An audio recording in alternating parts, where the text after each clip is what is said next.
Cutaway. And Chairman Eilert. Eilert here. All are present. We do have a quorum. Would you join with me in the Pledge of Allegiance? I pledge allegiance to the flag of the United States of America and to the republic for which it stands, one nation, under God, indivisible, with liberty and justice for all.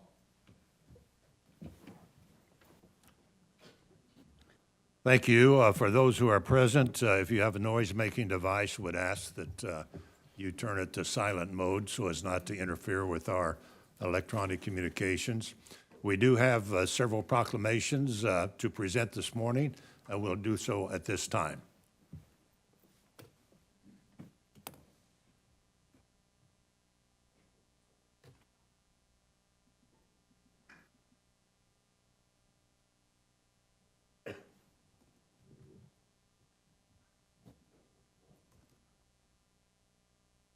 I'm going to ask Tim Wolf to join me at the podium this morning. Tim, do you have somebody with you you'd like to introduce? I do. I have Jay Lee, who is our Deputy Director for the Area Agency on Aging. Okay. Well, our first proclamation this morning is recognizing Older Americans Month. And several of us qualify for that, recognition. I think this goes back to, what was it, about 1965 when the Older Americans Act was initiated, passed by Congress. So our Department of Aging and Human Services, one of the board's priorities this year has been to provide for our vulnerable populations. And so, Tim, I'll present this proclamation to you, and if you have any comments you'd like to make, why, please do so. All right. Commissioner Eilert, thank you. Commissioners, thank you. Older Americans Month has been around for a number of years. This year's theme is Age My Way. So basically what that's doing is encouraging all of us, regardless of our age, but especially our older Americans, to really think about what is it that you need to age appropriately. So what are the resources that you need? What is your housing look like? What does communication and technology look like? So there are numerous activities going on across the nation this week and this month. And so I would just encourage each of you to really think about spending time with an older American this month and just show them how much they mean to you and how valuable they are to our communities and our population. So, thank you. Well, Tim, thank you very much. And let me emphasize that the information and the staff that are available at our Aging and Human Services Department to answer all kinds of questions about aging issues, don't hesitate to go to the website or make a call, including conversations about those who might move from in-home services to a long-term care facility. That kind of information is also available. So if you're in that older age group and you're looking for specific information, don't hesitate to contact that department. So great. Thank you so much. Thank you very much, and thank you for your volunteer work. Thank you. Now, we'll take a photo here. Put it up. You're good.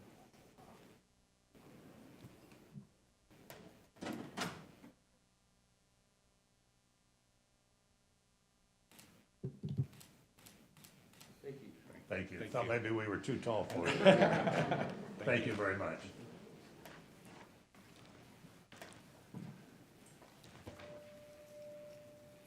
And next, we have a proclamation recognizing Mental Health Awareness Month. And Susan Rome, who's Deputy Director of our Mental Health Services Department, is going to join me at the podium. And she has a special guest, which she will introduce.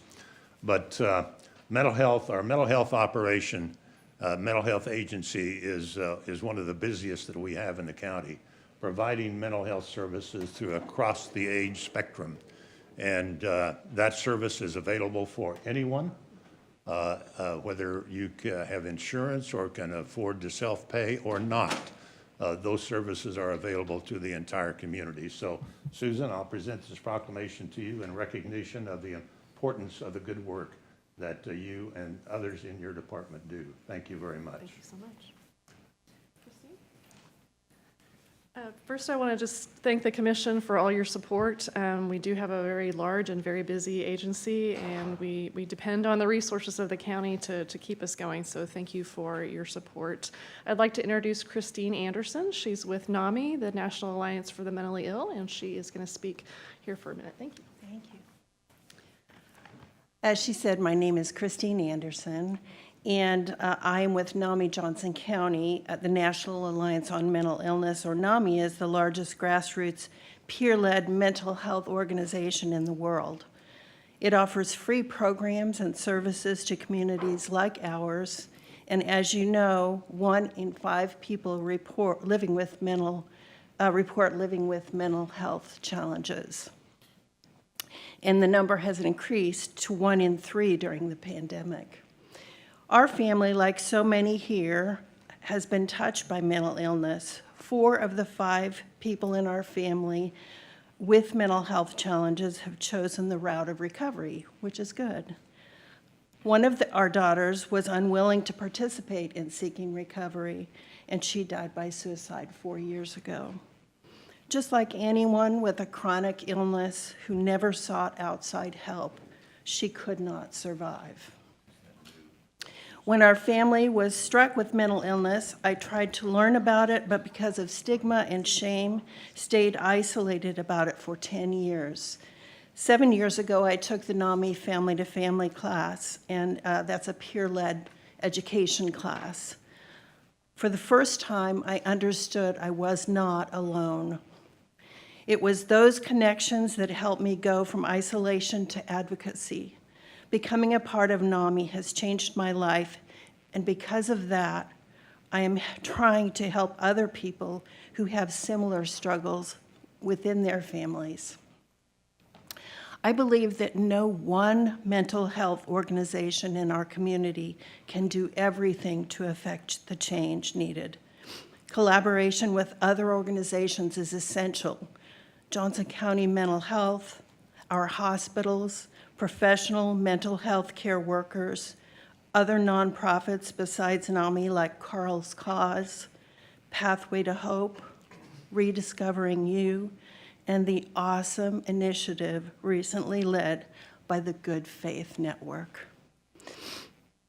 It is those organizations all together and more that will move us closer to our goal.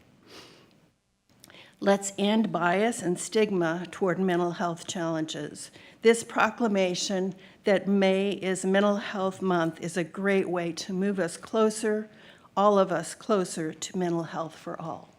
Thank you. Christine, thank you for those comments. Thank you for being here. And if you'll just wait here just a second. Christine mentioned it, but I should note that I think it's beginning July 1.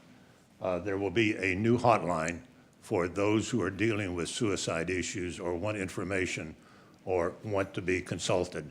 And that number, Susan, I think is going to be 988.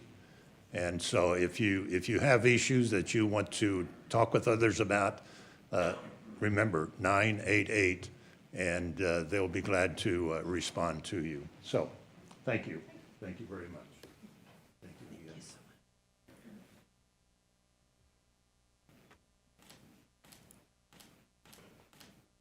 Okay, thank you, Mark.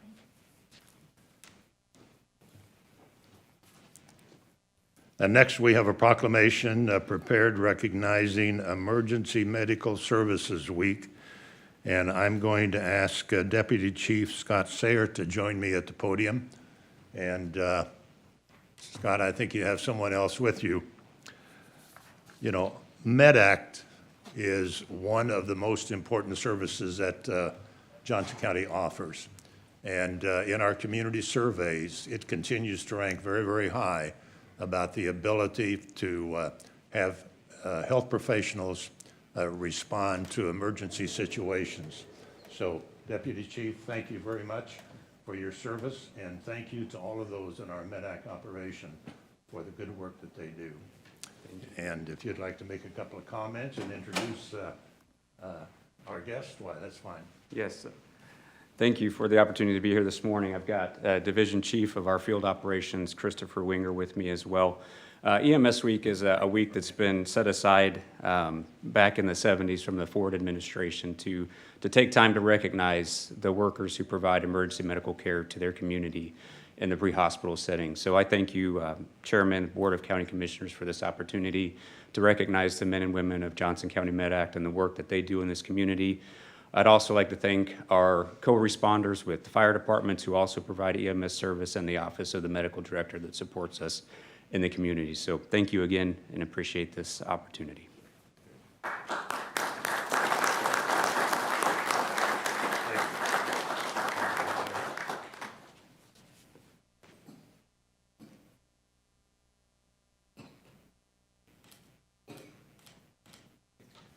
Thanks again. Appreciate it. Thank you. Deputy Chief mentioned it's also, we received some terrific help from emergency folks in our area fire departments, whether in the city or fire districts. So thanks to all of those who help provide our medical services. And next, I'd like to ask Jay Leipzig to join me at the podium. Jay is Director of our Planning Department, and we have a proclamation recognizing Building Safety Month. Jay? Thank you, Mr. Chairman. You know, I would say this, having dealt with building codes for some time, there is often differences of opinion as to what those codes require or what needs to be accomplished. But, you know, I was watching on the news this big collapse of the condominium in Miami, you know, those are the kind of activities that can be prevented by enforcement and building projects according to safety building codes. So, Jay, thank you very much for your leadership in that area. Thank you, sir. Appreciate it. Thank you, Mr. Chairman, members of the board. Jay Leipzig, the Planning, Housing and Community Development Director. It's a pleasure to be here this morning and talk a little bit about the Building Safety Month. I'm joined by Anush Vardapur, our building official with the county, and we are so lucky to have someone with his resources and talent. He's been with the county, I believe, for about 27 years, is an expert at building codes and building code enforcement. I wanted to mention there's some folks standing in the back of the room. You all see the planning staff quite regularly for a variety of different cases, but you don't see a lot of the building inspectors. And so wanted to acknowledge these people. I'll just read their names. We have John Malone, Amber Clark, Wendy Hamilton, Therese Hilton, and Shiloh Wells are here this morning as well, because in this department, you know, often you think of planning, but it involves building. Also, contractor licensing is a huge part of that. And we are a preferred provider for the International Code Council and one of the largest and most successful contractor licensing and education programs in the country. So we have this tremendous staff, resources available. And with that, I'm going to turn it over to Anush. Anush is going to talk more about some of the various components of Building Safety Month. Anush?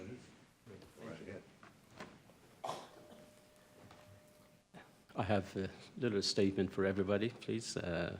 I tried to shorten it as much as I could. That's what Jay's order was this morning. Dear Board of County Commissioners, ladies and gentlemen, good morning.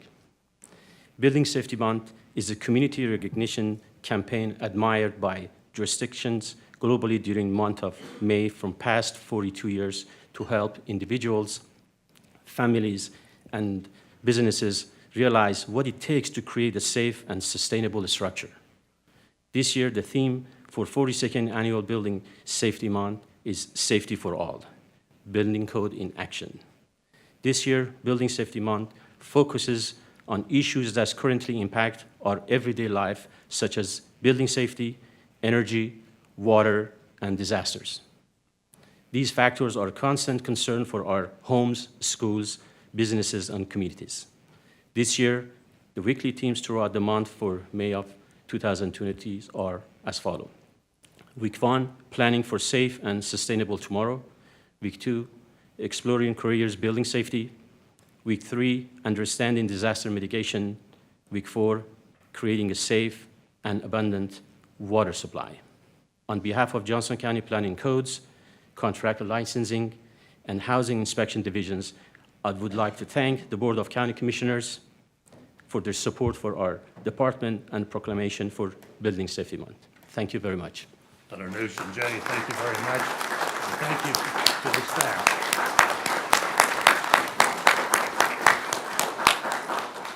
You guys want to be in the photo? If so, come right on up.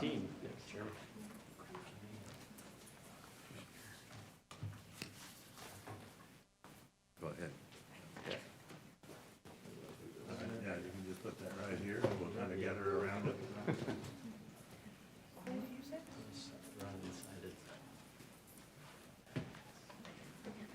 Thanks, guys, for your good work. Appreciate it. Thank you.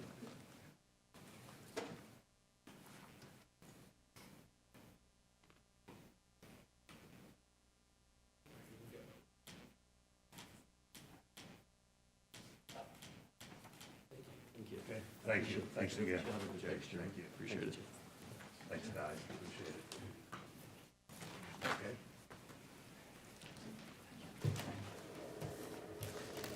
That concludes our presentations this morning.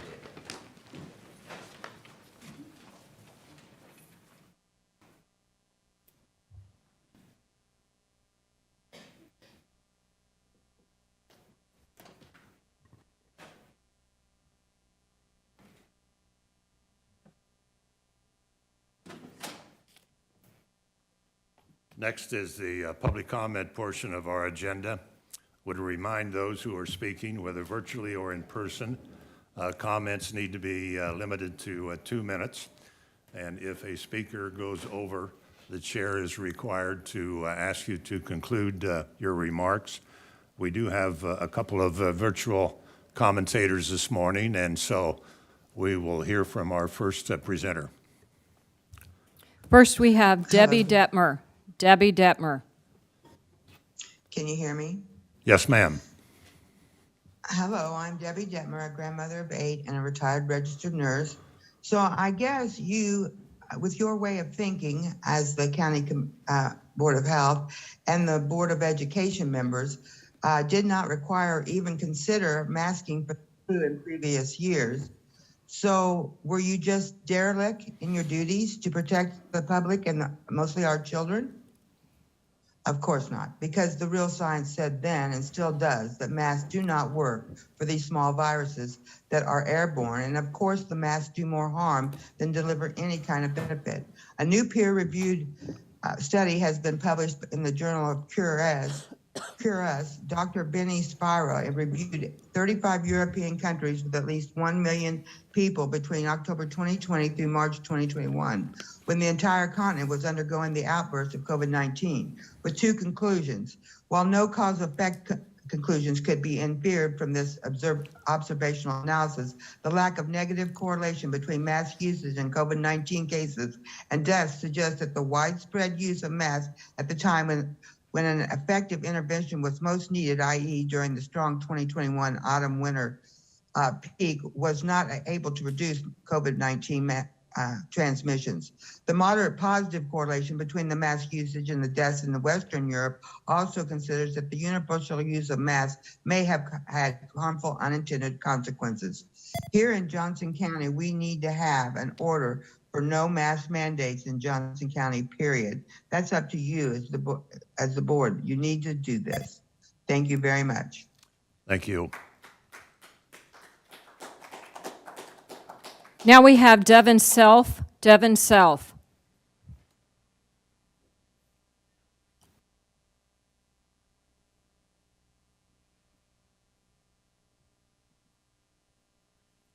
Would you repeat the name again?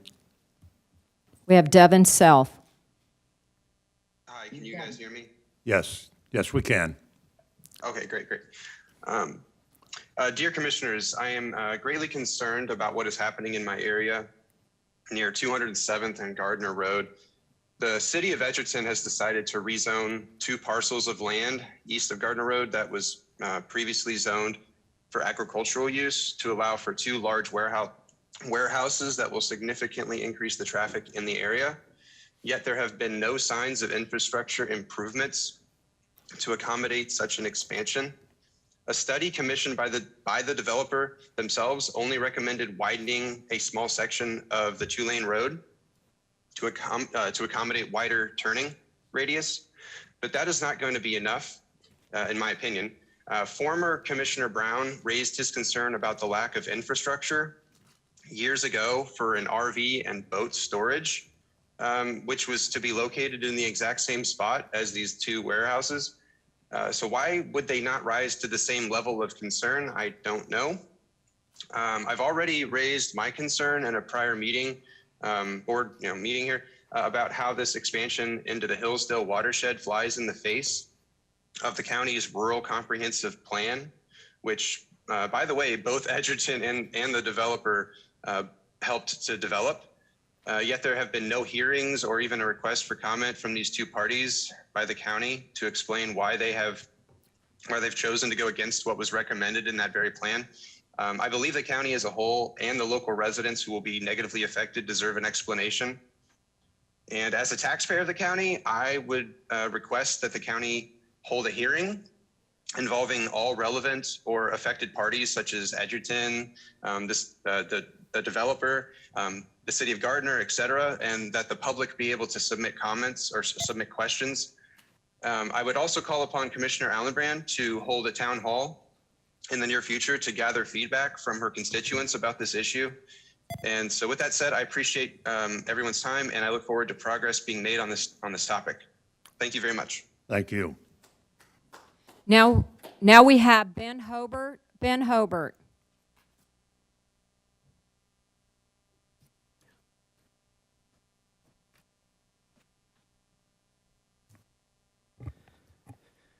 Ben Hobart, Westwood Hills. This really defies belief. Moderna is requesting emergency use authorization for its so-called vaccine for children below the age of 6. This request is brazen when you consider the following. 1, there were no serious illnesses, hospitalizations, or deaths in either the control, no shots group, or the group receiving shots. 2, the relative efficacy, was only 37% among kids aged 2 through 5. Only 43.7% or 51%, the reporting differs on this age cohort, for infants aged 6 months to 2 years old. So an investigational gene therapy treatment is being offered when children of this age group have no meaningful symptoms exposure to the virus, and the relative, not absolute efficacy is no better than flipping a coin. A truly craven disregard for a generation of our children. Also, this past week, the FDA limited the use of the Johnson & Johnson vaccine due to the adverse effect of thrombosis, blood clots, in combination with low levels of blood platelets with onset of symptoms 1 to 2 weeks after the clot shots. What the FDA doesn't tell us is the same adverse effects have been reported with respect to the Pfizer-BioNTech gene therapy clot shots. A recent study entitled COVID-19 Vaccine-Associated Thrombosis with Thrombocytopenia Syndrome, a systematic review and post hoc analysis, stated in relevant part. However, our findings suggest that mRNA vaccine recipients receiving first or second doses of BNT162b2 Pfizer-BioNTech and second doses of mRNA 1273 Moderna vaccines were also noted to develop TTS, albeit less commonly reported thus far. This disregards the mortality rates also for the mRNA vaccines, which highlights the ludicrous focus on the Janssen vaccine to the exclusion of mRNA clot shots. Thank you for hearing my comments. Thank you. Now we have Allie Haynes. Allie Haynes.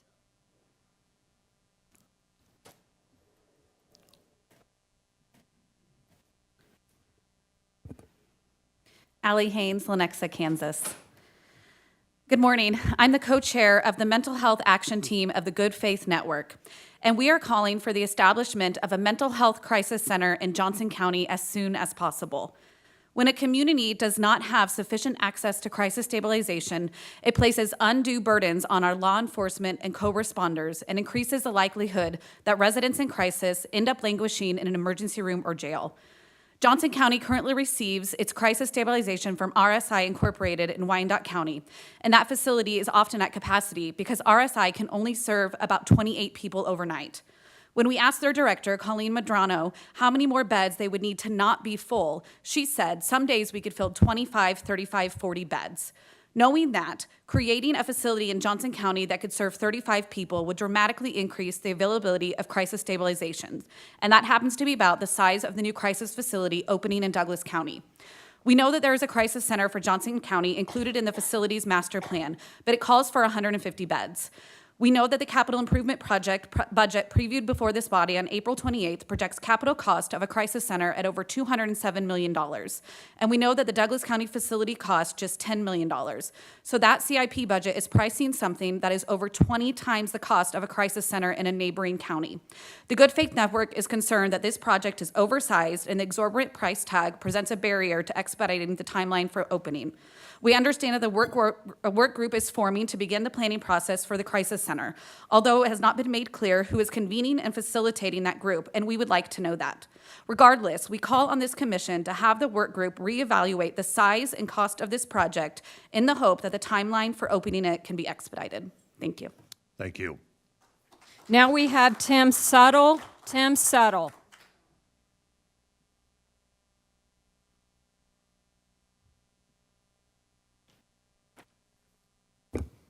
Morning, Tim Suttle from Northwood Trails in Olathe. I'm here as chair of the Good Faith Network's Ending Homelessness team. Last week I spoke about the 180 or more people experiencing homelessness in Johnson County on any given night. It's a number that weighs heavily on me as a pastor, as many of them are my friends. Some are members of my congregation, and most of the chronically homeless suffer from terrible diseases like mental illness or addiction. And although they sleep in the woods and under bridges and in tents, they are still our neighbors. And when they die or end up in jail, as they often do, I fear we've not been the kind of neighbors that we ought to be. It's critically important to establish a year-round 24/7 homeless shelter in Johnson County just to keep these people alive. But it's equally important to create a backdoor out of the shelter into permanent housing. Our team advocates that future county planning adopt full fidelity to the housing first model. Unlike standard housing programs that cycle people through transitional housing until they can prove their housing readiness, Housing First recognizes that housing itself is therapeutic. The best way to stabilize someone is to get them in housing first, then wrap services around them, because with the stable housing and services, without that, goals like sobriety, staying on meds, and steady employment are unattainable. Housing First could be that backdoor out of a shelter and chronic homelessness. Studies show that it has an 80% effectiveness rate in getting people out of chronic homelessness while relieving burdens on law enforcement and crowded ERs. And beyond that, it's cost effective. Many studies, including one that I sent to each of you this week, show Housing First is at least cost neutral, often saves money with actual ROI within the first 18 months. We're in a unique moment in Johnson County with a chance to do something better for our most vulnerable neighbors and to invest wisely in Housing First. Thank you for your time. Thank you. Now we have Shara Collins. Shara Collins. Hi, Shara Collins. I am here to discuss the clear-cut election fraud in Johnson County. We've got clear fraud with our voting systems and our elections. We have put together, I think, the most extensive and inclusive voter fraud organization in the history of American politics. Folks, we got a lot of work to do. I don't need you to get me elected. He goes on. I need you once I'm elected.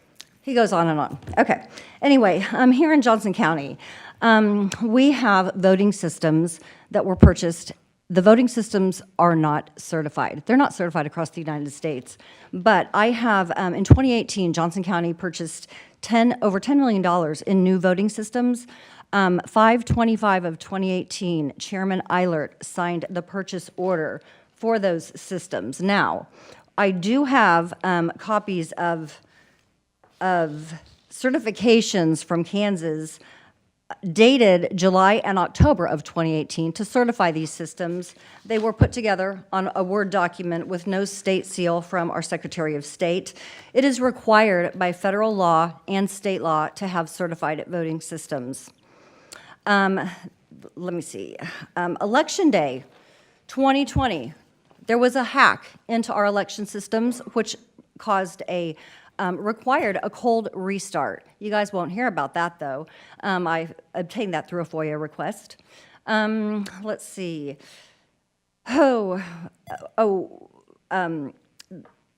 The documents provided have been through the Secretary of State. All the certifications and oaths are required to have a Secretary of State seal. Connie Schmidt was appointed to the Johnson County Elections Commission for 2020. She did not have a substantial interest on file, which is required by law, and Hey, she I'm has. sorry. I'm going to have to ask you to conclude. Your time is up. Okay. Thank you very much. Now we have Lisa Happy. Lisa Happy. Good morning. Safe and sustainable home ownership. I'm so happy that we're honoring that this month. Could That's I ask what you we. to state your address, please? At 17535 Edgerton Road. Lisa Huppy. Safe and sustainable home ownership. I hope my time goes. That's what we've been talking about for the last several months regarding the responsible placement of utility-scale solar facilities. By allowing regulations to be put in place that include allowance of these facilities to be placed within 250 feet from a non-participated dwelling, this does not allow us to have safe and sustainable home ownership. These setbacks were not addressed at the Planning Commission meeting Tuesday, where they approved for regulation recommendations to be brought to you once again, and they need to be addressed. This is a very important issue for home ownership, and at least a very minimum of 500 feet from a homeowner's property line. I was also interested in hearing about the consultant that we all paid for that provided a report that stated that perhaps our county, a county such as ours, isn't the appropriate location for utility-scale solar. And that went on to say that 1,000 acres appeared to be an adequate size if they were to be placed in our county. So why, commissioners, would you remand the Planning Commission recommendations and go back to them with 2,000 acres, ignore your citizens, and dismiss recommendations from a consultant that we all paid for that also recommends 1,000 acres? We must be missing something. Further, you continue to dismiss your city's request. Perhaps the staff didn't adequately disclose to you that the city of Edgerton requests a 3-mile buffer. The city of Gardner clearly requested in a letter to Sean Penley that they requested 2 miles and also 1,000 acres. I hope you'll consider brownfields, not rich agricultural land in the middle of homeowners, and I hope you do the right thing at your next meeting when you consider the county commission, the planning commission's. Thank you very much, ma'am.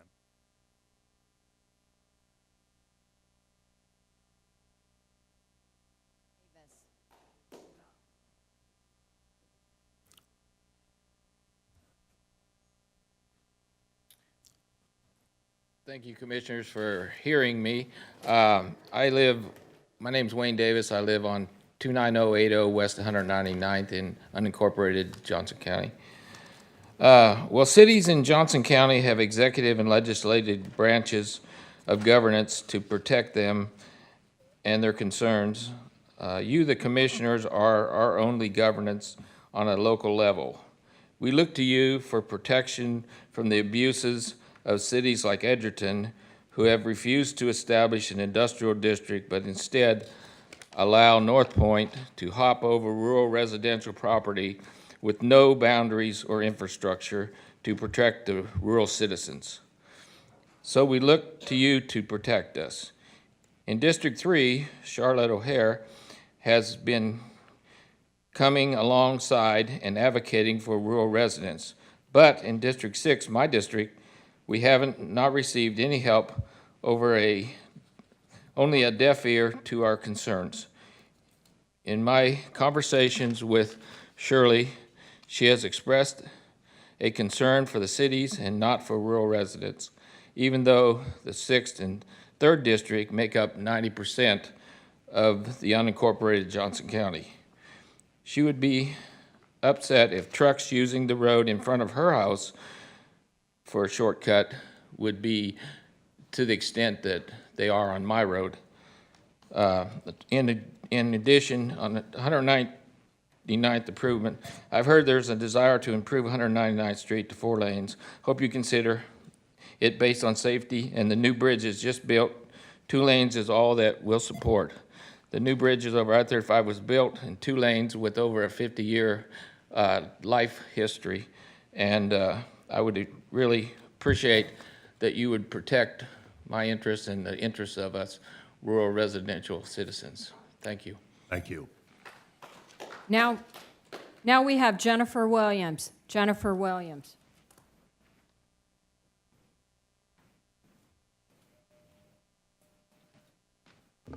My name is Jennifer Williams, and I live at 21993 South Moonlight Road. And in today's packet that I gave you, today's 2 minutes, we get to talk about how nice the homes are out here. There's a common misconception that we're just a vacant farmland that's not giving you any tax dollars. It's just waiting for development. At least that's the way Edgerton and North Point present it. They call us a holding designation waiting for development. They don't imply that that development could possibly be residential and other large lot subdivisions like we all enjoy. Instead, they want to leapfrog 2 miles at a time and plop 11 million square feet is the new proposal of warehouses right in the middle of all of our homes. Well, in order to do that, they're going to come to you and ask you to let them be on our roads. Again, as we've said before, we want restrictions. We do not want truck traffic on 199th, 207th, 215th, Gardner Road, Moonlight Road, or Cedar Niles.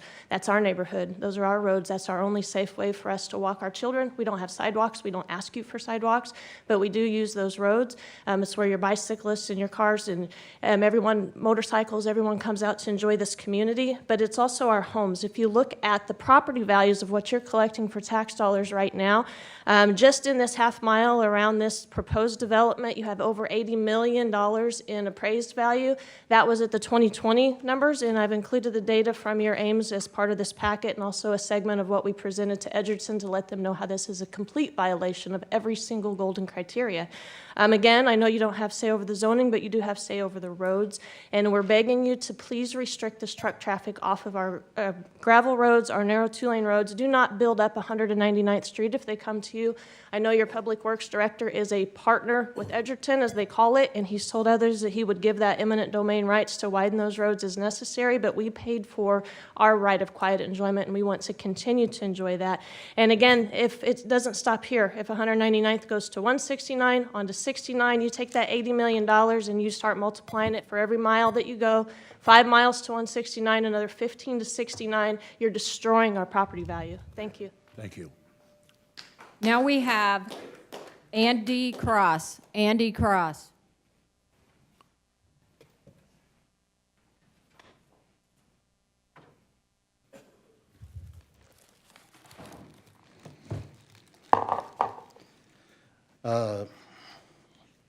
May I use this for demonstration purposes? It's a fork. That's fine. Go ahead. Thank you. Your time is moving. Okay. So right now, downstairs, you guys have provided these right here. As far as it goes, these have detritus that are on them as manufactured. Plus, then there are the actual contents for them that you can get to by, I'm applying enhanced abrasion to these. But as far as wearing one of these for a day, you're going to find that it pills up and that it also degrades.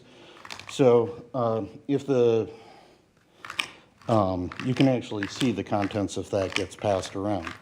So as far as this goes, you are saying that people have to apply this to their faces for all day. If you happen to be an Uber or Lyft driver, you have to wear it the whole time that you are driving for those companies. So right here, I've kind of ripped through it a bit. There is the outer layer, which is still a plastic byproduct, and on both sides there. Once you get to the inside, you have a much more of a fibrous type thing, where that is still breaks down as you wear it, as you adjust it, or those other features.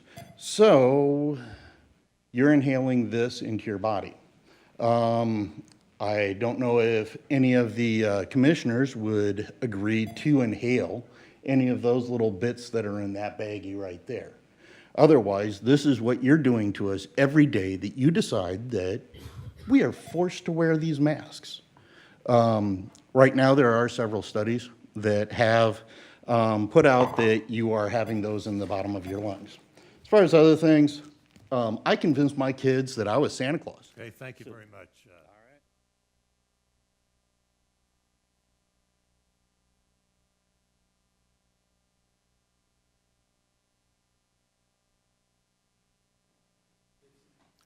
Fitzy, I apologize.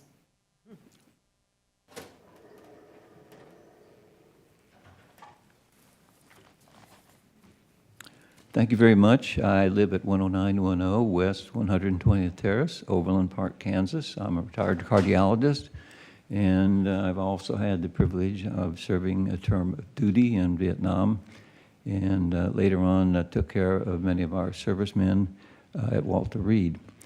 I would like to present some information in the form of a series of questions. I'm not going to stuff a lot of information down your mouth. I'm going to give you some starting points to think about, because over the next week or two or so, I'll come back with some more details, and each member of the council will receive several pages of information to document and back up what I'm going to tell you. Number one, how many people know that the Dominion computers and the ES&S computers and the Smartmatic computer software company are owned by the Chinese Communist Party? Now, you don't need to raise your hand, but answer it to yourself. Did you know that? Did you know when it was that the Chinese Communist Party bought a Swiss bank and then through that produced an investment vehicle of about $400 million, and they got some Americans to enter into that. And shortly before they went into the process of buying these machines and the companies and controlling them, they, all of the people on the board of directors with Chinese names resigned. So there's a lot of information about these computers and how they were used to flip votes, 5 million votes from Trump to Mr. Biden, and has been investigated and reported to the Kansas legislature in detail. So this is no secret. I'm going to give these things to be handed out to the commission, and I will look forward to seeing you in another week. Thank you. Chairman, that completes our public comment. All right. Thank you very much. That portion of our agenda is completed. We do not have any records or comments for the record this morning, notes for the record. We will move to the agenda, and our first part of our agenda is the consent agenda. If the clerk will please read that. Item number 1, consider approving an agreement for fiber optic cable installation with the City of Leawood to connect a fiber line from the Tomahawk Creek Wastewater Treatment Facility Administration Building to the Leawood Aquatic Center. And item number 2, resolution number 019-22. Consider adopting resolution number 019-22 to amend the FY 2022 to 2026 Capital Improvement Program, CIP, to include concrete repair work at 100 Missionwood Drive at New Century Commerce Center and authorizing a contract or contracts with Golconda Group, LLC, for concrete work, and authorize a use of reserves from the Airport Enterprise Fund in an amount not to exceed $147,965. Is there a commissioner who would like to have an item considered separately? Is there anyone present who would like to have an item considered separately? If not, so back before the commission, a motion would be in order. Ms. Allenbrand. Thank you, Mr. Chair. I move to approve the consent agenda as written. Second, Hanslick. Motion has been made by Allenbrand, seconded by Hanslick to approve the consent agenda as presented. Will the clerk please call the roll? Commissioner Fast. Aye. Commissioner Myers. Myers, aye. Commissioner O'Hara. Yes. Commissioner Hanslick. Hanslick, aye. Commissioner Ashcraft. Yes. Commissioner Allenbrand. Allenbrand, aye. And Chairman Eilert. Eilert, aye. I have 7 votes in favor, motion carried. Moving to the action agenda, next item. Item number 3, consider approving the April 21st, 2022 business session minutes. Commissioner Allen Brand was absent and must abstain. Okay. Do I hear a motion? Mr. Chair. Ms. Sandslick. Thank you. I move to approve the April 21st, 2022 business session minutes. Myers, second. Hanslick made the motion. Meyer seconded the motion. Are there any additions or corrections that need to be noted? If not, clerk, please call the roll. Commissioner Fast. Aye. Commissioner Myers. Myers, aye. Commissioner O'Hara. Yes. Commissioner Hanslick. Hanslick, aye. Commissioner Ashcraft. Yes. Commissioner Allen Brand. Abstain. And Chairman Eilert. Aye. I have 6 votes in favor, 1 abstention. Motion carried. Item number 4.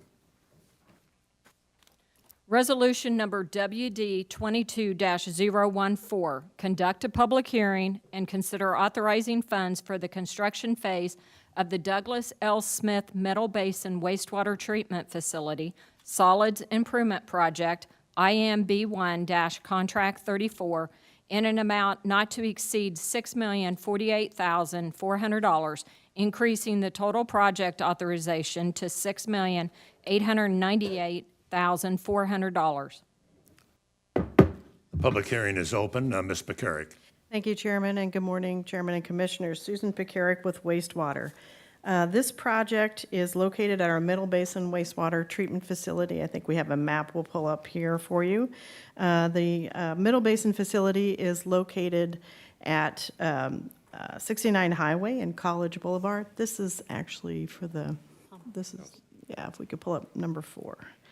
And at that facility, we process solids using thickening centrifuges. So essentially, we're thickening solids that were removed from the wastewater treatment, from the liquids, and then thicken those before we put them in the digesters for further processing. The thickening centrifuges that are at the facility were installed originally installed in 1988. So they're more than 30 years old, well past their useful life. And so this project is to replace those. The board had previously authorized funds for design, and through the analysis, we determined that replacing those thickening centrifuges with rotary drum thickeners will actually provide a more cost-effective approach to thickening our solids. We estimate will reduce our 20-year life cycle costs by about $1.5 million when you consider the capital costs as well as power, chemical, and the anticipated maintenance costs. The project was designed and then advertised for bids on February 25th. Bids were opened on April 1st, and award of the contract is the next agenda item. CDM Smith was the design engineer, and they'll be providing construction phase services. They're one of our engineering term and supply firms that provide services of this type. This project was included in our capital improvement fund, which was presented to the board most recently in May of 2021, and as part of our capital finance charge model. I'll be happy to answer any questions. Questions? Ms. Hanslick?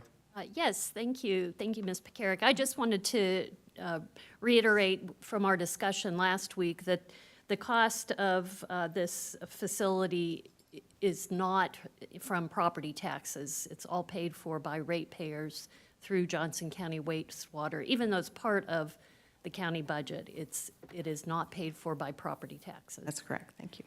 Other questions? Ms. O'Hara. Yes, thank you for the details on this. What is our reserves in wastewater? How much money do we have in reserves? So I can get that number for you as we've approximately in the $170 million range. And that, as we've discussed before, we have 2 funds in wastewater. So we have an operating fund and a capital fund. Mm-hmm. And we have performance measures that we utilize to track both of those. We utilize days of reserves for our operating fund, as that's important to maintain operations of wastewater. And then we utilize debt service coverage ratio to maintain or to monitor the capital reserves. And that's, we use a target of 1.2 for that. Okay, so we have total $170 million, and it's split between the operating and the capital. Correct. And if you could send that to me, I'd appreciate it. Thank you. As I recall, the operating reserve is for 3 months? Correct. Yes, so Yeah, we need it to obviously continue, maintain operations for the that's facility. total operating costs are covered at least for 3 months. Okay. All right. This is a public hearing. Is there anyone present who would like to speak to this item? If not, the public hearing is closed and the item is back before the commission. Ms. Hanslick. Yes, Mr. Chair, I'm glad to make that motion. Before I do, I did want to just comment and remind people that Johnson County wastewater has the second lowest rates in the whole metro area, so we can be very proud of the efficiency and effectiveness of our department. Therefore, I move the board adopt resolution number WD 22-014, authorizing funds for the construction phase of the Douglas L. Smith Middle Basin Wastewater Treatment Facility Solids Improvement Project, IMB 1, Contract 34, in an amount not to exceed $6,048,400, increasing the total project authorization to $6,898,400. Allen Brand, second. Hanslick made the motion. Allen Brand seconded the motion to approve the improvements as recommended at the Douglas L. Smith wastewater treatment facility. Is there further questions or discussion? If not, clerk, please call the roll. Commissioner Fast. Aye. Commissioner Myers. Myers, aye. Commissioner O'Hara. Yes. Commissioner Hanslick. Hanslick, aye. Commissioner Ashcraft. Yes. Commissioner Allenbrand. Allen Brand, aye. And Chairman Eilert. Eilert, aye. I have 7 votes in favor. Motion carried.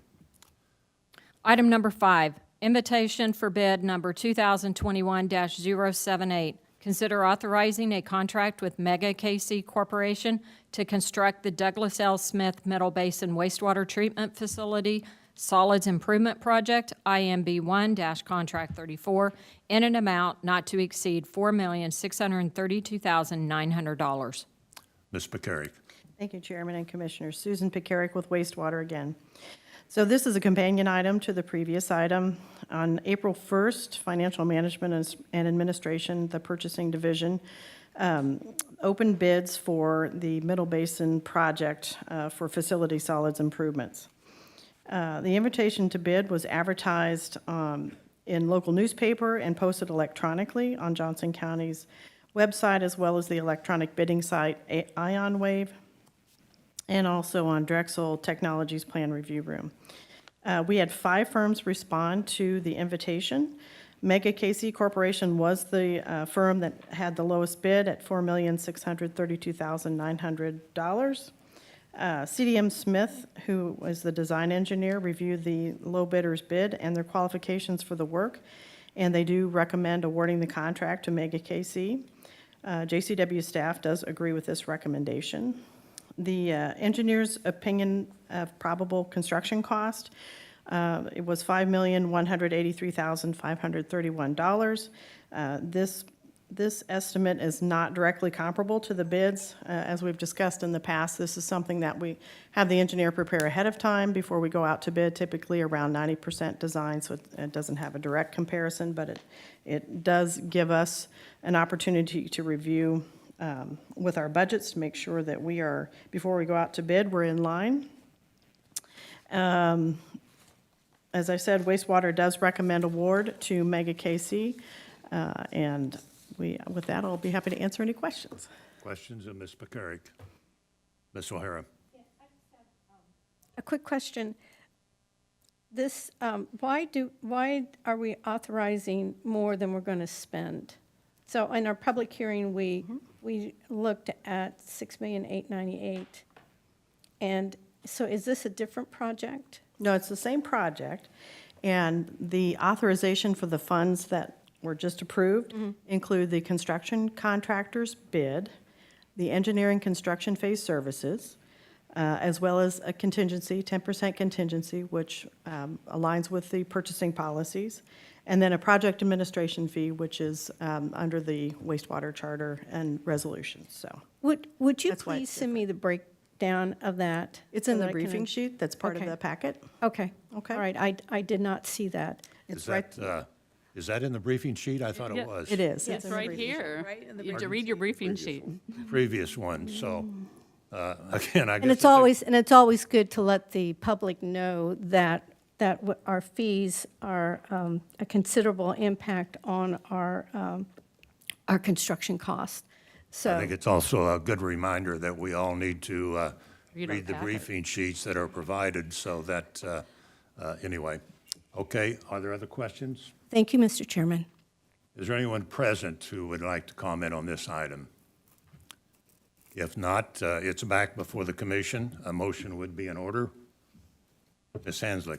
Thank you, Mr. Chair. I move that the Board of County Commissioners authorize a contract with Mega KC Corporation to construct the Douglas L. Smith Middle Basin Wastewater Treatment Facility Solids Improvement Project, IMB-1, Contract 34, in an amount not to exceed $4,632,900 per invitation for bid number 2021-078. Commissioner Fast, second. Hanslick made the motion, Fast seconded the motion to approve the contract as recommended. Are comments? If not, clerk, please call the roll. Commissioner Fast. Aye. Commissioner Myers. Myers, aye. Commissioner O'Hara. Yes. Commissioner Hanslick. Hanslick, aye. Commissioner Ashcraft. Yes. Commissioner Allenbrand. Allenbrand, aye. And Chairman Eilert. Eilert, aye. Thank you. I have 7 votes in favor, motion carried. Item number 6. Consider authorizing the purchase of 15 2023 Ford E450 Diamond Coach Cutaway vehicles from Southern Bus and Mobility Incorporated, including the requisite ancillary equipment for a total cost not to exceed $1,298,205 from the Missouri Department of Transportation, MoDOT, contract number 1FB605C0210011151. Mr. Powers. Chairman, Commissioners, good morning. Josh Powers, Business Liaison. This item is in regard to the purchase of 15 Cutaway vehicles which are used in the provision of our paratransit service. These vehicles will replace existing vehicles that have exceeded their useful life and mileage, which is 5 years or 150,000 miles as defined by the Federal Transit Administration. The average age of the vehicles being replaced is 9.4 years, and the average mile of the units is approximately 195,000 miles on the engine and drive transmission. All but one of the vehicles exceed both the age and mileage categories, and that remaining vehicle is the oldest in our Cutaway fleet, which was originally purchased in 2011. Whereas new vehicles enjoy 3 years of maintenance warranty coverage, older vehicles have increased maintenance costs. In the past 2 years, these 15 vehicles that are being replaced have incurred approximately $25,000 in additional maintenance beyond our expected preventative maintenance that we do, including 7 transmission overhauls and 2 engine replacements. These vehicles transport approximately 150 passengers per month, which translates into approximately 27,000 per year. So when you take into account the life of the vehicles that are being replaced, they have moved approximately 254,000 passengers since 2011. This purchase is part of our regular vehicle replacement schedule and will be paid for with $1,170,812 in state and federal grant funding, with a local match of $124,393 from the Transit Capital Set Aside. With that, I'm happy to answer any questions. Questions of Mr. Powers? Mr. Ashcraft? Thank you, Mr. Chairman. Mr. Powers, as we transition our relationship with KCATA, can you give us some sense at how we will be monitoring vehicle replacement going forward? Because I understand the age and the deterioration of the fleet and maintaining that, but I'm just trying to understand kind of the cost-benefit ratio in terms of what is the best price point for divesting ourselves of certain types of equipment versus acquiring new. And I'm sure there are entanglements by federal authorities and KCATA, but how do we assure that we're not putting good money after bad in older equipment? Sure, Commissioner Ashcraft, Josh Powers, Business Liaison. So a couple points of order there. As you mentioned, we are transitioning our relationship, and so going forward, I would imagine that the bulk of our procurements would go through the county procurement office. However, we still would have the ability to procure items through the KCATA as they are our regional bi-state transportation authority. So we do still have that flexibility. As far as the best price point, what I would say is that these vehicles, dating back to the current cost of replacement of these vehicles is approximately $85,000. If you go back a decade, they probably cost between $75,000 and $80,000 per unit. And so when you look at the time that we're talking about here, they have provided, probably north of $8 million worth of transportation at an average $32 cost per ride. So if you think about the $75,000 to $80,000 cost over the years, that purchase would have amounted to about $1.2 million, if my math is right. So I think what the point I'm getting at is we've run these vehicles longer than their useful life for two reasons. One, to get as much value out of that investment as possible, but two, because we have an excellent maintenance staff that's able to prolong the life of these vehicles. Does that answer your question? Well, in part, I just want to make sure that as we transition, that we stay on top of it, because equipment failures are costly, both in impact on customers, but also on repair costs, direct repair costs, and sometimes keeping a piece of equipment just because you have it in the long run is not cost effective. So Agreed. That's why I was asking. Thank you. Thank you. Ms. Allenbrand. Thank you, Mr. Chair. Mr. Powers, this is kind of off the subject, but it seems like every so often we have a ride that doesn't go very smoothly, and I really appreciate your due diligence in getting back with them immediately. So there's no doubt in my mind that you're going to keep track of these vehicles. So thank you. Thank you, Commissioner. Commissioner Fast. Yeah, so when I toured the Murray Nolte Center with you the other week, you were highlighting that we have such incredible mechanics that you retrofit some of your vehicles to extend the life. Can you highlight that? Yes, we do, and we're lucky that our contractor, First Transit, their maintenance shop is what's called Blue Seal certified, so it's the highest level nationally recognized maintenance program, so they do excellent work for us. What I would point out that you've all heard many times before is the pandemic has really put an impact on the supply chain, and so parts are harder and harder to come by, and so it does require that our maintenance staff are able to pay close attention to these vehicles and sometimes make do with parts that are coming slowly or not at all. And so the supply chain, I've been hearing about that, I mean, some of these vehicles could be a half a year, right? I mean, this isn't, so we need to, I mean, this isn't something that you're going to be able to purchase this on a timely basis, is that correct? So there's 2 points there, and I thank you for highlighting that. The turnaround on this size of Cutaway vehicle is about 8 months. So we hope to get them towards the end of the year or early next. However, this particular purchase is pretty fortunate for us. We were able to locate Southern Mobility. They had 15 chassis waiting to be built. Typically, we wouldn't bring 15 vehicles to you at once. We usually do it a little bit more measured.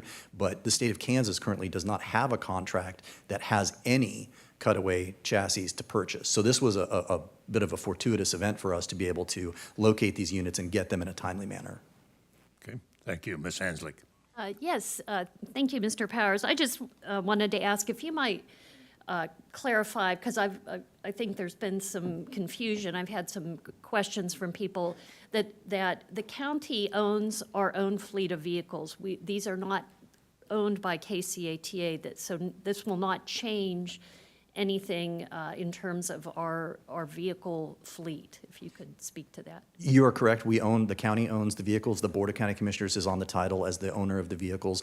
And the only thing that will change, which I know you understand, is that we will be updating our fleet and be able to provide a better experience to our customers. Thank you. Okay. Any other questions? All right. Do we have anyone who wishes to speak to this item? If not, it's back before the commission. A motion is in order. Mr. Myers. Thank you, Chair. I move to approve the purchase of 15 2023 Ford E450 Diamond Coach Cutaway vehicles from Southern Bus and Mobility Incorporated, including requisite ancillary equipment for a total cost not to exceed $1,298,205 from the Missouri Department of Transportation, otherwise known as MoDOT. contract number 1FB605 CO2 1001151. Commissioner Fast, second. Commissioner Myers made the motion, Fast seconded the motion to approve the purchase of the equipment as recommended. Any further questions or comments? Ms. O'Hara? Josh, I apologize if I have missed the email, but did you send me information on the cost per ride? Yes, Okay. you did. Yes. I did, you were at the planning commission, so You're I'll right. be happy to resend. Okay. Like I said, I apologize for having missed that, but thank you very much. Okay, thank you.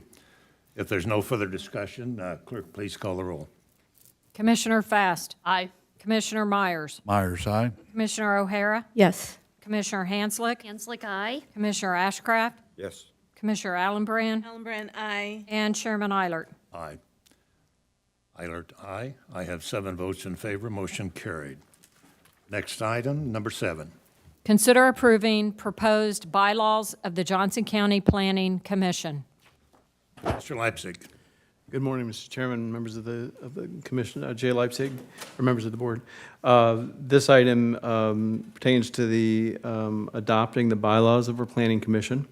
The planning commission recommended unanimous approval of this item at their April 26, 2022 meeting.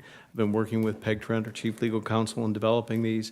And just as a quick history, the guidelines, or the bylaws were originally developed in 1984, adopted then, so this is long overdue. However, in our subdivision regulations, in Section 3, Article 3, there is a description and an overview of all of the boards, including the Planning Commission, that pertain and provides parameters for operating procedures, appointments, and that type of thing. But it doesn't go into great detail like these bylaws do. So these bylaws are necessary because they provide various sections on for example, conflict of interest, voting, membership, attendance, those type of things. So there's several pages to it, and I can be happy to answer any additional questions you might have. Our chief legal counsel is requesting one small change.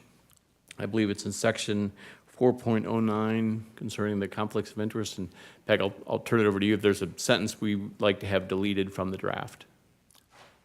Ms. Trent, can you read that sentence and tell us what you think should be eliminated? Yes. Contained in paragraph 4.09 is the section of the bylaws as to conflicts of interest. Within that paragraph, it indicates that chief counsel or my designee will be recommending if any member of the Johnson County Planning Commission has a conflict of interest or should be disqualified from discussing and voting on an item. However, in that paragraph, it indicates that the Johnson County Planning Commission would determine ultimately if a member has a conflict. There was much discussion about this item at the Planning Commission. It was my legal recommendation that not be the case of the Johnson County Planning Commission actually policing their own as to the conflict, and that the county currently has a process through the Johnson County Code of Ethics in the event that we're unable to resolve or disagree as to whether this individual or member of Johnson County Planning Commission should be disqualified. There's an opportunity that an ethics advisory board be convened in which they would make that determination, and then ultimately that's appealed to the Board of County Commissioners. So as such, I did provide pertinent language to Commissioner specific to amend the motion to Commissioner Fast to bring forward onto the floor for that amendment. Okay.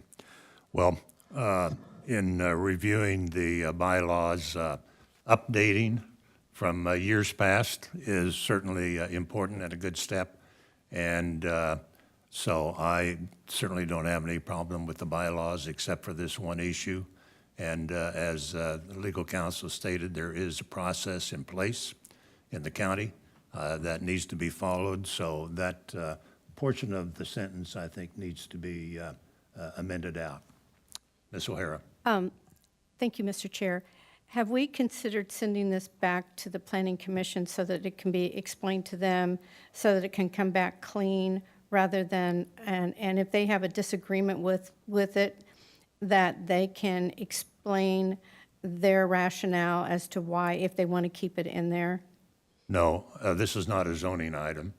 On zoning items, if we disagree with the Planning Commission's recommendation, but we do have the right, to send it back to them. I'm just saying, would procedurally, would it make sense? If a majority of the commission wants to do that, that's fine. I would Mr. suggest that Chairman, it's not if I necessary. may address, I have at length discussed this with the Planning Commission about the issue that would arise of a conflict between two boards in a process. It's going to create more dissension and confusion.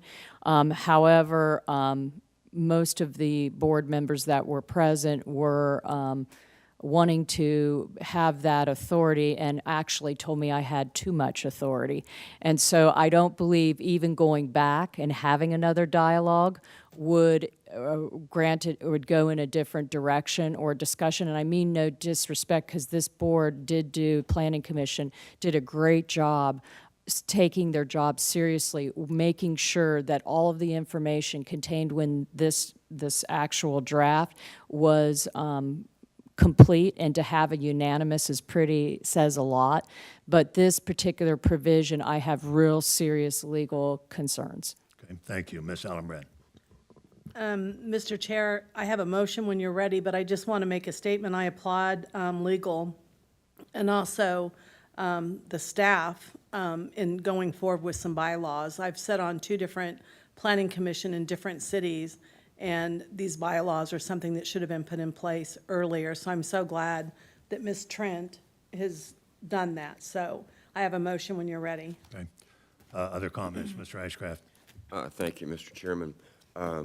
To echo what Commissioner Allenbrand said and what Mr. Lipsick said earlier, long overdue. And I hope this effort doesn't stop with this board in this situation. We have any number that have varying levels of authority and responsibility, and I suspect may not have timely bylaws and documentation. So I hope that continues. And especially in this case, I hope by us moving forward with this, it doesn't complicate any pending or past actions. That we've got several things that are floating out there, and it may raise questions. On your particular issue, Counselor, and I appreciate the clarification that it would go to the Ethics Advisory Board. Is that the right title? That is correct. For other groups that have potential or actual or apparent conflicts, is that the mechanism that has been used or will be used, that they will all then automatically go to the Ethics Advisory Board for review and then action or recommendation to the County Commission? Mr. Chairman, to answer Commissioner Ashcraft's question, initially, when a complaint comes through, and per the policy, it will go through legal department, through my office, where we render an initial review, investigation, and make a determination. We actually speak with the complainant and the target of the complaint. We walk through and provide a confidential discussion of it. Most likely, most of individuals agree with our recommendation, but in that event, if we can't resolve the issue and discussion, then it would go, I would move it forward to the Ethics Advisory Board, and that is determined, that board, on a case-by-case basis. There is a set board by the policy. However, there could be conflicts, such as myself, to proceed on to that review board. So at that point, another board, I would would come to you, making you aware confidentially of the situation, and then having a review and investigation at that level. Upon their recommendation, then it goes to the Board of County Commissioners to determine ultimately, what should happen in that specific situation. But clarification, Mr. Chairman, is that process the same, not just for this board, but for all other boards and commissions that have similar circumstances? Yes, that is correct. That's what I was wondering. Thank you. I would say this, I want to congratulate the Planning Commission for the good work that they've done, and I think it's an excellent job in updating the bylaws. I do disagree with that one item that the council has suggested. That process must be consistent across the organization, and one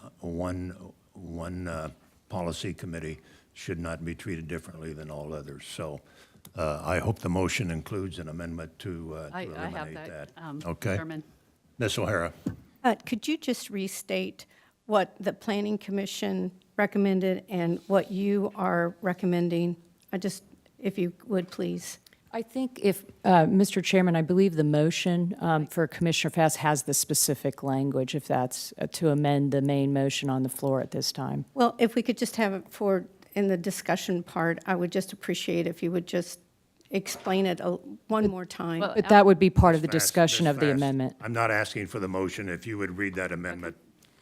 I move to amend paragraph 4.09 of the bylaws of the Johnson County, Kansas Planning Commission to strike the language, "The chief counsel or designee shall make a recommendation to JCPC as to whether there is a conflict of interest, and the majority of JCPC shall rule on such alleged disqualification," and replace that language with "the chief counsel or designee shall review and determine whether a member is disqualified from discussing and voting on a matter before the JCPC, and if the inquiry and/or complaint is not resolved, the matter shall be referred to the Ethics Advisory Board for further review and handled in compliance with the Johnson County Code of Ethics.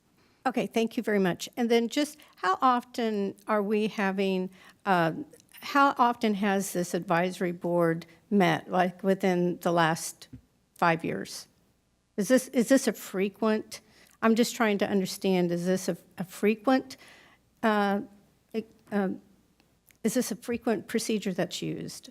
Mr. Chairman, to answer Commissioner O'Hara's question, first of all, this is a confidential board, so I'm very apprehensive to get in publicly about this board and what's transpired. But this board, unfortunately or fortunately, we have had no ethics complaints that have gone to the advisory board, except for one. I believe it was in 2000, and I may be wrong, 14. Opinion was provided, it was resolved, and then I came into office about a year ago into this position, and in this position, we've had numerous in the past few months of complaints. We've had quite a bit, and it's my understanding that those complaints had never been filed, or we had as many as we're having now in the past few months. And most of those are resolved, and of the ones that have not been resolved, we have 2, but there have been several. Okay, all right. So previously, there were very few complaints, and only in 2014 did one go to the advisory board. Okay, thank you. Okay. Other questions? All right. Is there anyone present who would like to speak to this item? If not, it's back before the... Chairman, excuse me, we had Shara Collins sign up online to speak in person. Ms. Collins, are you there? But I do not see her present. Ms. Collins, are you there? She had signed up to be in person, so All we right. may move on. We will, I'll ask for a motion to be made. Ms. Allenbrand. Thank you, Mr. Chair. I move to approve the proposed bylaws by Johnson County Planning Commission. Second, Hanslick. Motion has been made and seconded to approve the bylaws as presented. Ms. Fast. Yes, I move to amend paragraph 4.09 of the bylaws of the Johnson County, Kansas Planning Commission to strike the language, the chief counsel or designee shall make a recommendation to JCPC as to whether there is a conflict of interest, and the majority of JCPC shall rule on such alleged disqualification, and replace with the chief counsel or designee shall review and determine whether a member is disqualified from discussing and voting on a matter before the JCPC, and if the inquiry and/or complaint is not resolved, the matter shall be referred to the Ethics Advisory Board for further review and handled in compliance with the Johnson County Code of Ethics. Hanslick, second. Bass made the motion to amend. Hanslick seconded the motion. So that'll be the first item we will vote on. The amendment is before us. Any discussion, Mr. Ashcraft? Just to verify, that amendment will then put us in alignment with the practices and procedures for all other. That is correct. Thank you. That is correct. Ms. O'Hara. Thank you. I just want the board to know the seriousness of the attitude of the Planning Commission when they were going through this process. They have expended hours in going over this, and I just want to recognize their efforts in doing this. This was a big job, and thank you, staff, specifically Jay. Thank you for your helping the Planning Commission go through this process. But this required a lot of effort on the Planning Commission's part. So I just want to make sure that they are recognized and thanked. Thank you. Thank you. Any other comments? All right, the amendment is before us. Will the clerk please call the roll? Commissioner Fast. Aye. Commissioner Myers. Myers, aye. Commissioner O'Hara. Yes. Commissioner Hanslick. Hanslick, aye. Commissioner Ashcraft. Yes. Commissioner Allenbrand. Allenbrand, aye. And Chairman Eilert. Eilert, aye. I have 7 votes in favor of the amendment. It passes. So now before us is the original motion to approve as amended. Any further questions or comments? Mr. Leipzig, do you have something to say? No, I'm sorry. Thank you. All right, clerk will please call the roll on the amended motion. Commissioner Fast. Aye. Commissioner Myers. Myers, aye. Commissioner O'Hara. Yes. Commissioner Hanslick. Hanslick, aye. Commissioner Ashcraft. Yes. Commissioner Allenbrand. Allenbrand, aye. And Chairman Eilert. Eilert, aye. Motion carried. Mr. Leipzig, thank you very much for your work. And again, I'll second Commissioner O'Hara's comments about the good work of the Planning Commission in bringing us updated bylaws in which to conduct their business. Thank you very much. Mr. Myers? And I just would like to add thank you to legal for all the work that you put in on this item also. All right. Are there any other items to consider on our action agenda? No, sir. All right, we'll turn to reports and communications. Ms. Postoke Ferguson. Good morning, Chairman and Commissioners. I have 2 items for you this morning. First is Johnson County received notification that the Accreditation Council for Graduate Medical Education approved the University of Kansas Medical Center, or KUMC, EMS fellowship application. This is the first and currently only EMS fellowship in Kansas. Dr. Allison Briggs, a current chief resident at the Emergency Medicine Residency Program at KUMC, will begin her role as an EMS fellow July 1st. Dr. Briggs will spend her time in the field as an EMS physician responding alongside Johnson County Fire and EMS crews. Additional details are in the manager's memo. Second item is a notice of public hearing. The City of Olathe has notified the board that they will conduct a public hearing on Tuesday, May 17th. The purpose of the public hearing is to consider the issuance of industrial revenue bonds for 2 buildings and a 50% 10-year property tax abatement for both properties. The projects are for industrial facilities located at the northwest corner of Monticello and 167th in Olathe. The project applicant is 167th Street Land, LLC. The notice of public hearing and cost-benefit reports show a cost-benefit ratio of 3.14 for one building and 2.95 for the second building for Johnson County were attached to the manager's memo. And Chairman, with that, I stand for questions. Okay, questions? Mr. Ashcraft. Thank you, Mr. Chairman. The fellowship opportunity.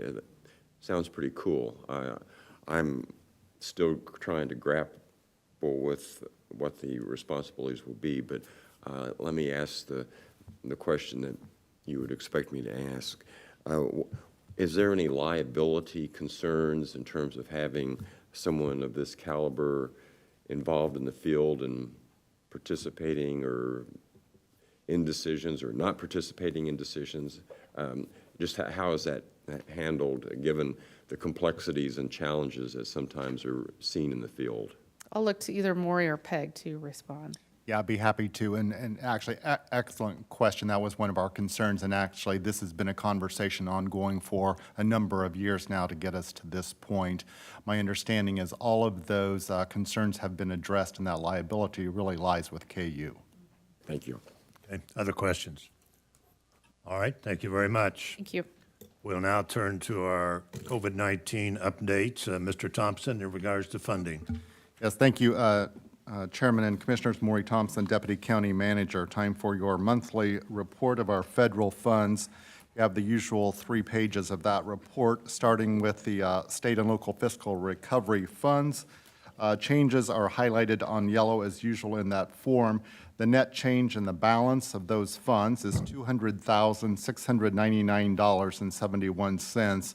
That's comprised of $25,967.15 in interest earnings on those funds, offset by banking fees of $11,455.06, payroll costs for grant administration of $6,121.03, COVID-19 testing, $146,459, and contact tracing and case investigation expenses of $62,631.77.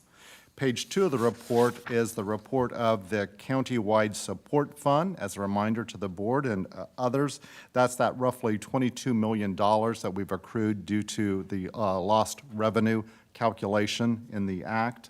You'll see the change there is $7,242.67. That's comprised of $7,317.76 in interest earnings and banking fees, offset by $75.12. Finally, page 3 is the department, agency, and office-specific funding. Changes from last month in this report are expenses of $50,417.67, but an increase in revenue of $173,274.73. So continue to receive specific funds from different department agencies and offices for their ongoing pandemic-related work. And with that, Chairman, I'd be happy to stand for questions. All right, is there any action that needs to be taken? No, sir. All right, questions? Ms. O'Hara. Thank you.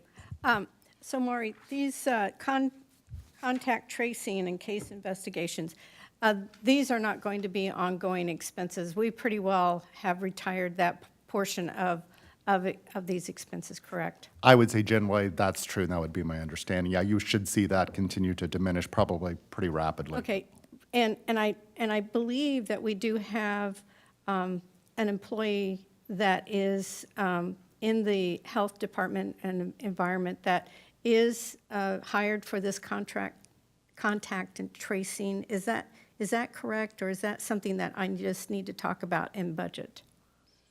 That would be appropriate to talk then, Okay. and we're happy to find out. Okay. Get the answer as All right, well. thank you. Mr. Myers. Thank you, Chair. Just a very minor point, but I'm wanting to make sure figures are correct. So on page 2, I have $7,242.64. I don't know if that's correct or a difference. So I believe I see where you're referring to, Commissioner, up on the 3rd line down from the top, you'll see the interest earnings for April, $7,132.27. Yes. Add with it the line above, interest earnings for March, that $185.49, then subtract out the 75, and I believe that should total the 72. Gotcha. Okay. Thank you. You need a calculator now. Boy, that's impressive, Mr. Thompson. Okay, next item is COVID update. Dr. Ariola. Good morning, Chairman. Good morning, Commissioners. Dr. Areola with the Department of Health and Environment providing the COVID update. The numbers are slightly higher than the last time that we gave you the update. Incidence rate, this was a couple of days ago. Yesterday was at about 145 per 100,000 residents. And the positivity rate went up. It's at about 14.5%. Now, I will say that the numbers, even though they are up, that our surveillance is slightly, the picture is slightly different now in that there's a lot more home-based tests that's going on, so we don't have all the results coming in. We are continuing to work on getting better picture and having people report that, and we're also working on enhancing wastewater surveillance, in meeting actively with Susan's team as well as the state. And we expect that to take better hold in the coming days. Having said all that, the numbers are, they mean different things now, given that quite a high percentage of our population are vaccinated. We have more tools, pre-infection tools, post-infection tools for those that are vulnerable, but the messages, as I'll show in the last slide, remains the same, which is get up to date with your vaccinations. If you are one of those vulnerable people, be careful about being in crowded environments, wear masks when you can, and just all those things that we talked about. We still meet with our hospitals on a regular basis. For a stretch, the hospitalization numbers were pretty low, still pretty low. I think Advent actually publicly released a day when they were at 0. Now the numbers, they have a few, but still pretty low, not at a level that's concerning. So we're hoping that that holds true in the next few weeks. And that's the trend for positivity rate. And these are vaccination numbers. Again, pretty good, pretty impressive in terms of total vaccination. And of course, we don't talk about that often, but there's also the natural immunity from infection. Nationally, the estimate was 45% of residents were infected in January during the Omicron surge. How long the immunity lasts is still subject to, but right now, we checked last week with our skilled nursing facilities and long-term care facilities. While they have higher numbers, they are handling that very well, and there's not a significant increase in hospitalization. We also have higher numbers in schools and childcare centers, but those are being handled very well. We're just not seeing a spike in hospitalization, which is good. So those are the trends I would typically show you, broken down by age group. And these are the numbers for CDC for vaccination. Again, our numbers are pretty good. And so I'll move to the last steps. Our messages hasn't changed. Our messages have not changed.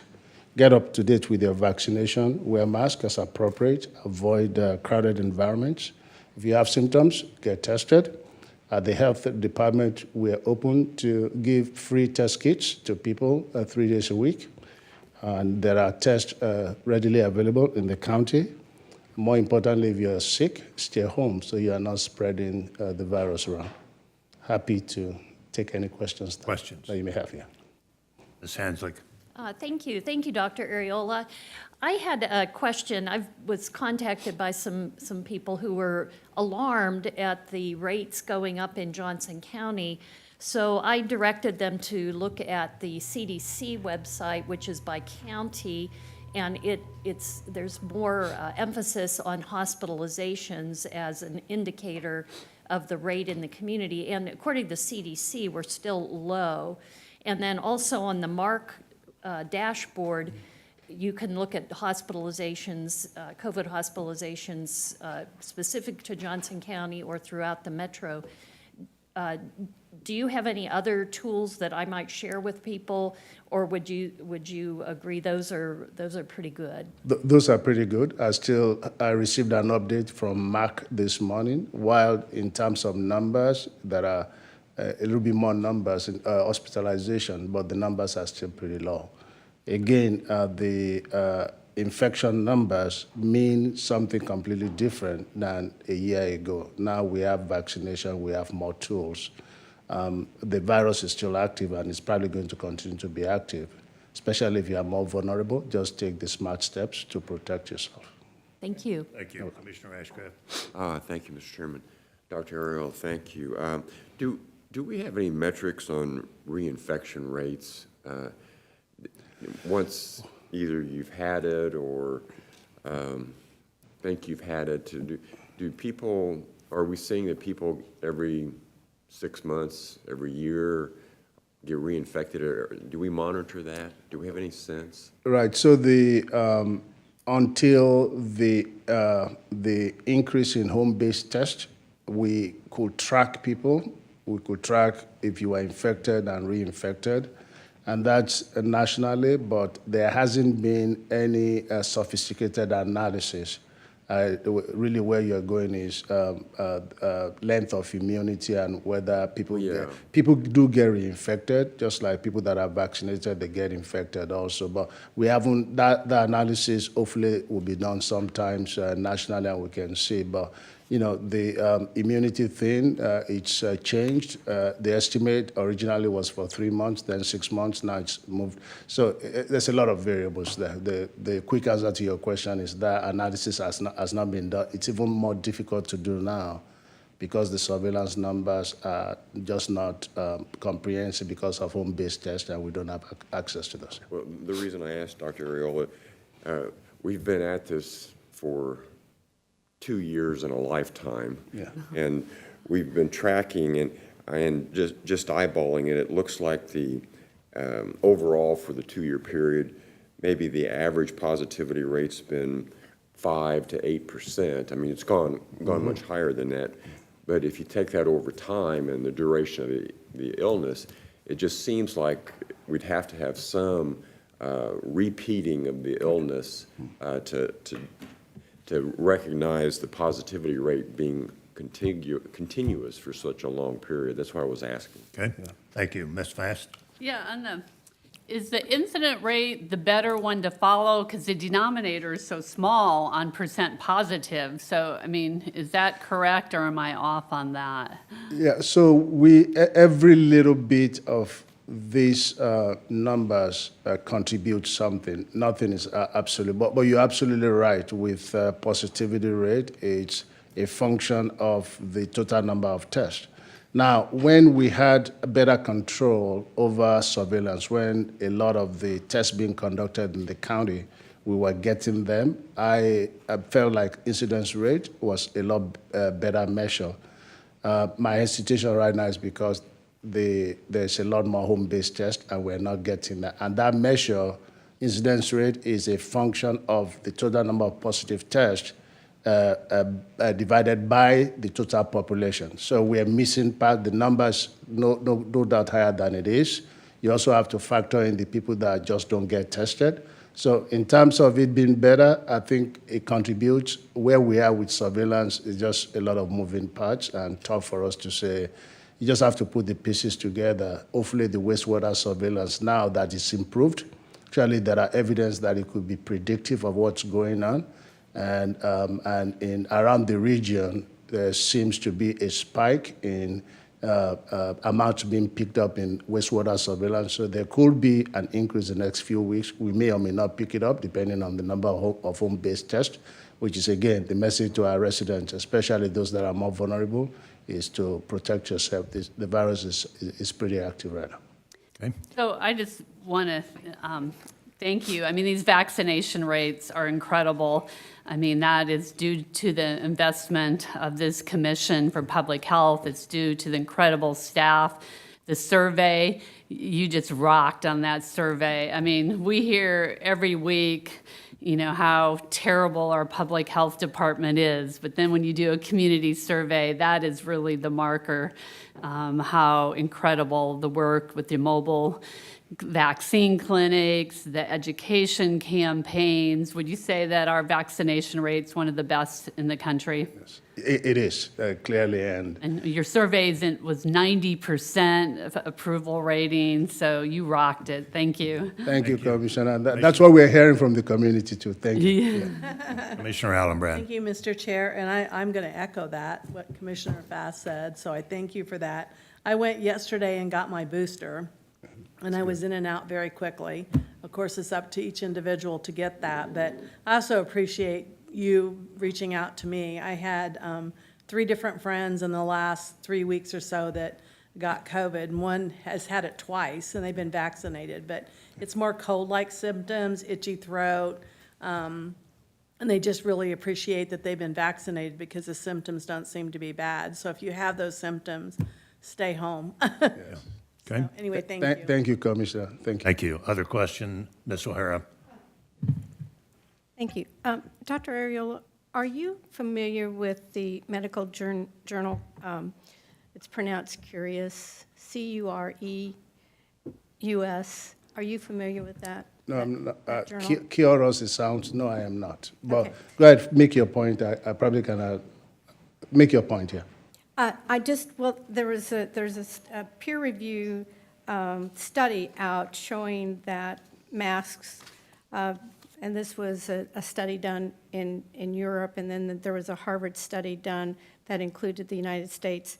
And this was a huge population sampling, and that it showed that masks were not effective in reducing the rates, and actually, from this study, it shows that it made it worse. So I will send this to you because I would like to have your opinion on it, and so the next time that you it's a peer-reviewed medical journal, and I would just like your opinion on it.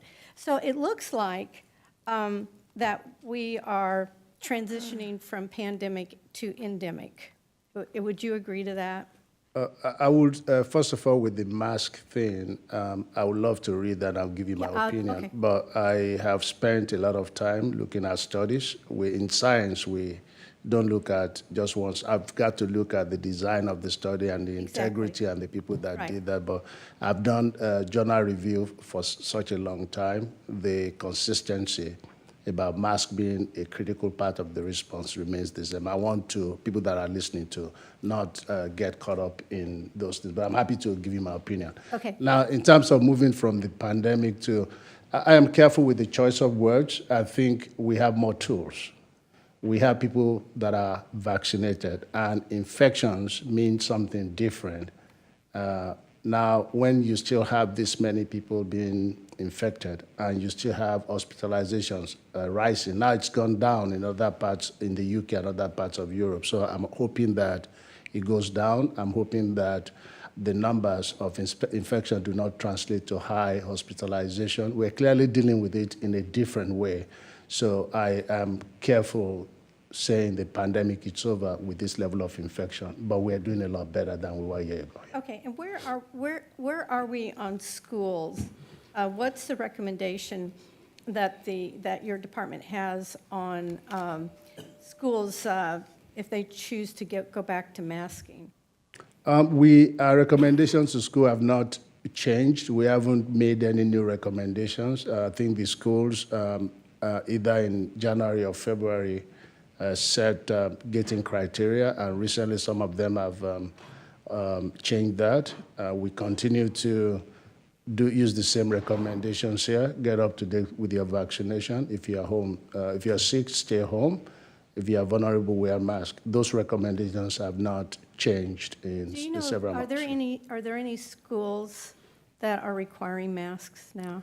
I'm not aware of any requiring mask right now, but I do know that the number of infections have increased in schools and childcare establishments recently. There are some childcare establishments that chose to take steps, not necessarily because we're making any demands. But when you have a classroom with a lot of infections, if you don't control that, it will continue to spread. So no, the schools are making their decisions themselves. When they call us, we give our opinion. That hasn't changed. Okay, so the rule of thumb obviously is if you're sick, stay home. If you're sick, stay home. If you are vulnerable, wear a mask, especially in crowded environments. Get up to date with your vaccinations. And if you're sick and it's you feel a need, if you're sick enough and need to seek medical care, do so. There are post-infection medications there, especially for the more vulnerable. So we have more tools that are available. But yeah, that's part of the rule of the thumb. Okay, thank you. You're welcome. Thank you. All right. Any other questions?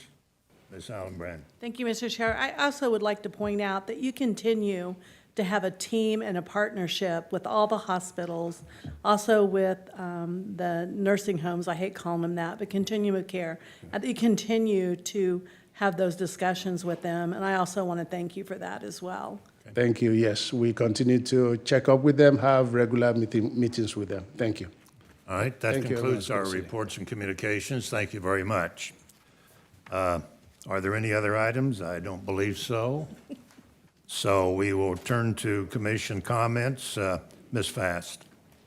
Yes, Monday I met with Fairway, so that was my 11th city of meeting with all my city councilors and mayors. Started in January during the heart of the pandemic and then ended at the end, when we're in person. So that was a great visit. Tonight I speak at Missions Ward, one of the city council ward meetings. So continuing to work closely with the electeds in my district. Okay, thank you. Ms. Allenbrand. Thank you, Mr. Chair. Yesterday was the Commission on Aging meeting. One of the things that I had learned and I was not aware of is that homeowners' mortgages that you can apply to help and assistance with your mortgage also could be your taxes or your HOA. So if you want, please contact the Commission on Aging to ask any questions if you would qualify.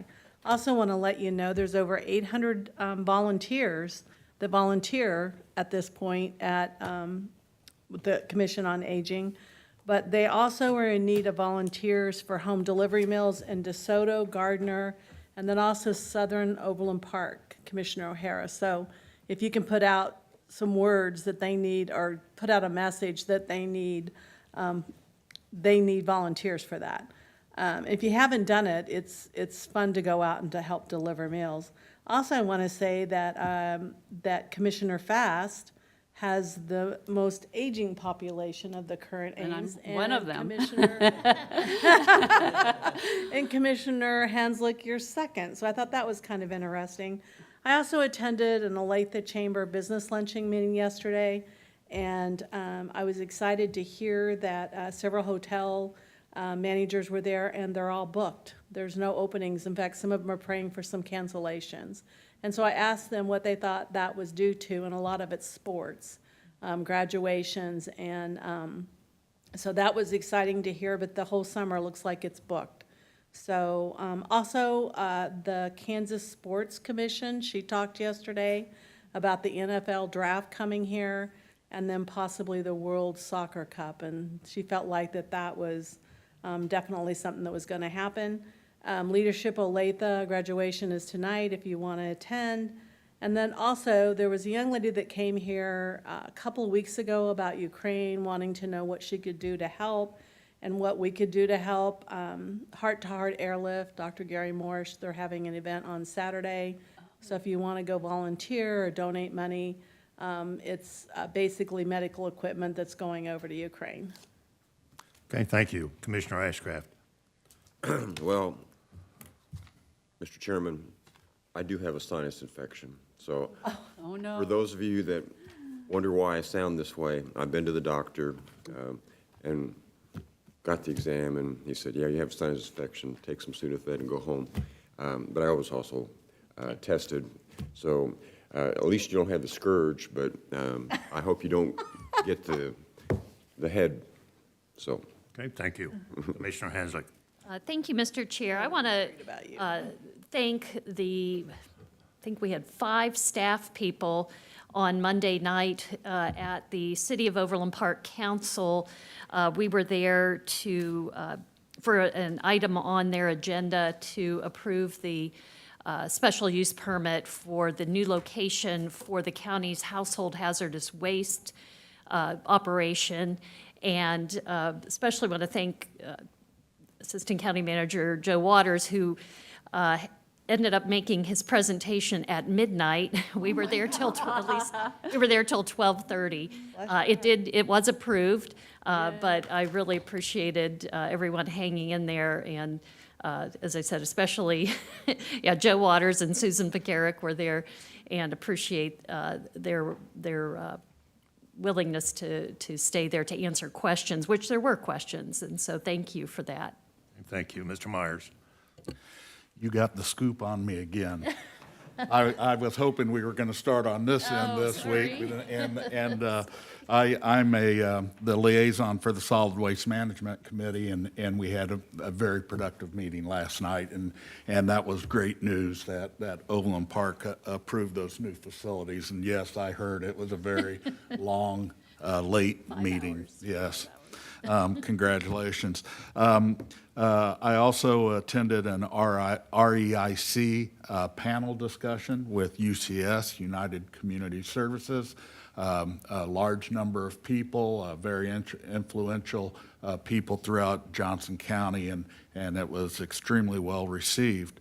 And then I also attended an REIC roundtable discussion with some panelists from throughout the metro area that helped with some insight and some suggestions about moving forward with our programs. And so I'm very encouraged by all of it. And again, as a county, our organization, our employees are very excited, and we have some people that are really working hard to move forward in this project, and again, more news to come. Thank you. Commissioner O'Hara. Oh, thank you. In response to the Building Safety Month, there is one trend that I am concerned with, and that is that we have transitioned from the requirements prior to 2008, and this is the city's,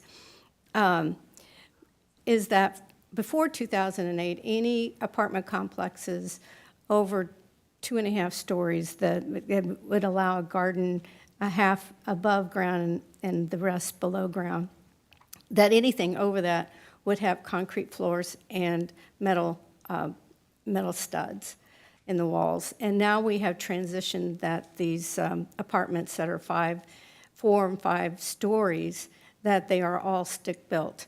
Well, we have seen what happens during construction of that type of an apartment at the development at College and 69 Highway. And this is just an ongoing concern of mine. I was a member of the Board of Code Review in Olathe, and my background is construction. And I understand how this lobbying effort came forward after the 2008 housing meltdown. But I just hope that this is not going to be laying groundwork for major catastrophes in the future. I think that my opinion is that this was ill-conceived, but we shall see. And the reason that cities, right? and it's the cities and the counties, we're not approving any of these code. Well, actually, we are not approving any apartment complexes in the county, so that this would be impacting the cities. And that's just a concern of mine. And then the other concern that is constantly on the minds of residents in the southern part of the county is the increase in truck traffic. And I would encourage the commission to have a committee of the whole to study in depth our right to limit truck traffic on our secondary roads. This is an incredible, it's expensive it's a hazard, safety hazard, and I would just encourage the commission to do a committee of the whole. And then my third concern is cities in Johnson County that are not in compliance with immigration laws, and I think that we need to have a study on that to see how we are going to go forward with the distribution of CARS revenue. If we support cities who are not in compliance with immigration laws, if they should be precluded from that. I don't have an answer, but I would like the commission to study that. Those are my comments. Thank you. Thank you. Just should note, cities have their own home rule authority by constitutional amendment. And two items. There is a Feed the Need, which began at 11 a.m. out in the county square. It's to support our collective employees' effort to provide assistance to many of our food pantries across the county. And so we can go out there and enjoy that, assuming we have time. And at 1 p.m., there is a presentation, the county manager's budget message and overview of the budget. So with that, we do have an agenda review. We are adjourned from our regular business session. We'll take a 5-minute break and come back for agenda review. Just a note, depending upon how long that takes, and if anybody wants to eat lunch, we may have to push the 1 p.m. to a slightly later time, but we'll see. Thank you all very much. Thank you, Mr. Chairman.